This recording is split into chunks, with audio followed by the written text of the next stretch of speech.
दीदी, हमारे गुरु महेश्वर सिंह के चर्चा में आप लोग यहाँ उपस्थित हुए हैं। अपने गुरु की कुछ बातें सुनने के लिए, समझने के लिए, उसको ग्रहण करने के लिए। आप लोगों का यहाँ आने का एक ही मात्र मकसद है कि इस शिव चर्चा में जाकर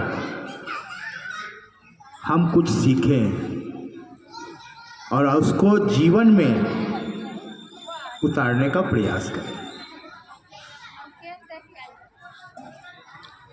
साहब का दिया हुआ 3 सूत्र जो भी चर्चा करने के लिए इस मंच पर उपस्थित होते हैं, वो 3 सूत्र के बारे में ही बताते हैं।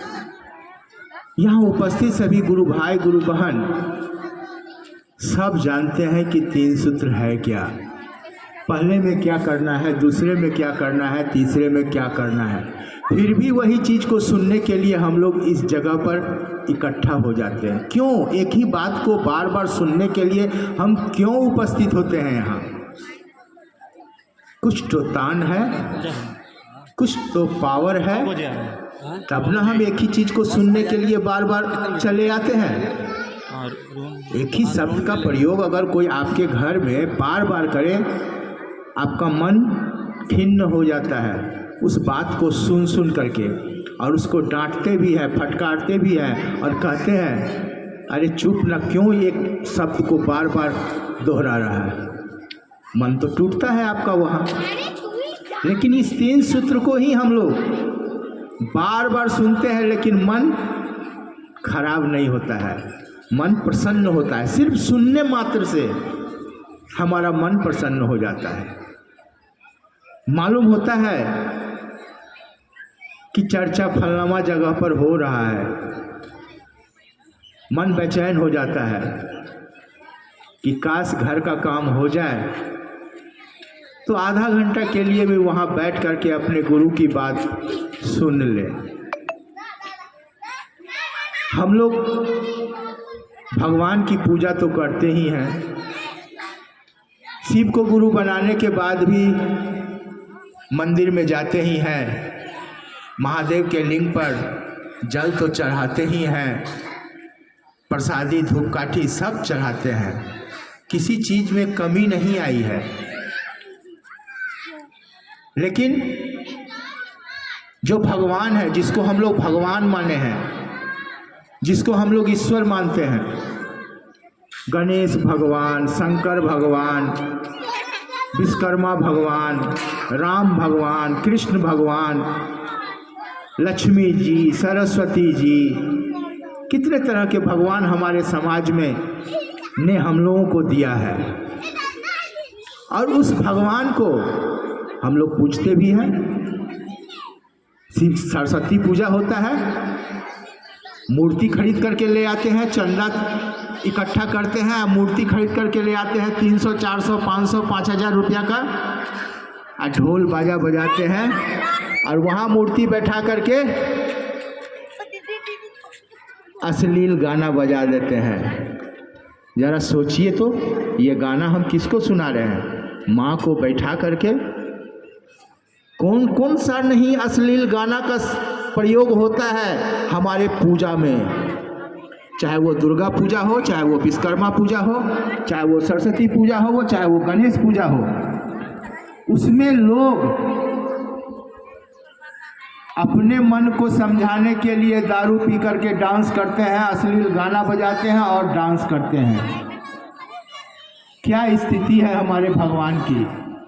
जरा सोचिए तो, क्या अच्छी स्थिति है? सरस्वती माँ का मूर्ति रहता है, हम गाना बजाते हैं, एक आंख मारूं तो लड़का फंस जाए। जरा सोचिए, ये कैसा कैसा भोजपुरी अश्लील गाना बजता है, आप सुन करके अवाक हो जाइएगा। ऐसा कारण क्या है? इसका एक ही कारण है कि हमें ज्ञान का अभाव है।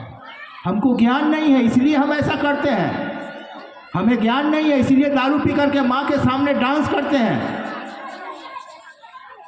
कभी आपके पति दारू अगर पीते हैं तो कभी दारू पी करके आपके सामने डांस करते हैं? क्या आज हम दारू पी करके आए हैं खूब डांस करते हैं? नहीं करते हैं। गाली गलौज देते हैं, मारपीट करते हैं, खाना फेंक देते हैं, लेकिन डांस पत्नी के सामने नहीं करते, थोड़ा वहाँ शर्म लगता है। लेकिन बाहर में देखिए, विश्वकर्मा पूजा हो रहा है, वहाँ मार इतना डांस कि उलट गए, पलट गए, पैंट फट गया, शर्ट फट गया, जूता फेंका गया। इसका मतलब है कि हमारे समाज में ज्ञान का अभाव है। और ये ज्ञान हमको कहाँ मिलेगा? कौन हमको ज्ञान देगा? आपका बच्चा अगर पढ़ता नहीं है, उसको टीचर का ज़रूरत है, आप खोजते हैं ना कि मेरा बेटा मैथ में कमज़ोर है, 10 आदमी से पूछते हैं कि मैथ का टीचर कौन अच्छा होगा, फिजिक्स का टीचर कौन अच्छा होगा, उसके पास हम अपना बच्चा को भेजेंगे। आपको जाना पड़ता है उस टीचर के पास, उससे बात करना पड़ता है कि मेरा बच्चा फिजिक्स में कमज़ोर है, थोड़ा इसको ट्यूशन दे दीजिए ना। जाना पड़ता है ना, तब ना आपका बच्चा वहाँ पढ़ता है। गुरु के पास भी जाना पड़ता है। गुरु के पास जाने के लिए आपको नाम लिखाना होगा, घोषणा कराना होगा। ऐसे नहीं होगा, ऐसे गुरु नहीं देखते हैं। जब तक आप नाम नहीं लिखाइएगा तब तक गुरु आपके ऊपर थोड़ा सा भी ध्यान नहीं देंगे। जिसने आपको जन्म दिया है, इस धरती पर भेजा है, वो तो आपका रख रखाव करते ही हैं, लेकिन रख रखाव करने से ही हमारा जीवन सफल नहीं होगा। इसके आगे भी बहुत कुछ है इस संसार में। उसको पाने के लिए हमको गुरु के पास जाना होगा। गुरु के पास जाने के लिए हम लोगों को करना क्या होगा?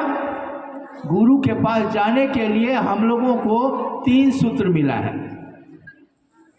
ये कैसन 3 सूत्र है भाई कि हे शिव, आप मेरे गुरु हैं, मैं आपका शिष्य हूँ, मुझ शिष्य पर दया कर दीजिए। वो दया कर देंगे क्या? लोगों को बताना है शिव गुरु है। जैसे ही लोग को बताने के लिए जाइएगा कि शिव गुरु है, वो कहेगा हमको पता है, हम मालूम है, हम भोले बाबा को ना रोज बाबा धाम जाते हैं, हम तारकेश्वर जाते हैं, यही सब गप करना शुरू कर देगा। हमारे घर में मूर्ति है, हमारे घर में मंदिर है, हम आज से नहीं बहुत दिन से शिव जी को मानते हैं। लाख समझाने का प्रयास कीजिएगा, वो समझने का कोशिश नहीं करेगा। मेरा मन झुक जाता है कि कैसे इसको समझाए कि ये समझ जाए। ऐसी अवस्था में आपको दया की आवश्यकता है और आप उस अपने गुरु से दया की याचना कीजिए कि हे शिव, आप मेरे गुरु हैं, मैं आपका शिष्य हूँ, मुझ शिष्य पर इतना दया कर दीजिए कि मैं जिन जिन लोगों को बताऊं, जिन जिन लोगों को समझाऊं, उसके समझ में आए कि वो गुरु है। हम लोग ऐसा नहीं करते हैं। दूसरे सूत्र में कहा गया है कि लोगों को बताना है कि सिर्फ मेरे गुरु हैं, आपके भी हो सकते हैं, आपके जीवन में कल्याण हो सकता है। आपके बच्चे पढ़ते लिखते नहीं हैं तो वो भी पढ़ने लगेंगे। कैसे पढ़ने लगेंगे उसका भी सिस्टम है। जब तक हम सिस्टम नहीं जानेंगे तब तक हमको ज्ञान नहीं मिलेगा। सिस्टम क्या है? जब हम स्विच टिपेंगे तब ना मेरे घर में पंखा चलेगा। उस घर में जो रहता है उसको बोलिएगा पंखा चलाओ तो वो क्या करेगा? तुरंत जाकर के पंखा टिपेगा, स्विच टिपेगा और पंखा चलने लगेगा। लेकिन एक अनजान व्यक्ति अगर उस जगह पर जाता है, बोलिएगा थोड़ा पंखा चलाओ, तो वो सब स्विच को टिप करके देखेगा कि किससे पंखा चलता है। यहाँ समझने वाली बात है। तो आपको जो गुरु है वो गुरु आपको समझाएगा कि इस धरती पर तुमको जो भेजे हैं, क्यों भेजे हैं भाई, क्या करने आप आए हैं? आपको यहाँ आप अपने मन से आए हैं क्या? आप अपने मन से नहीं आए हैं। आपको भेजा गया है किसी काम के लिए,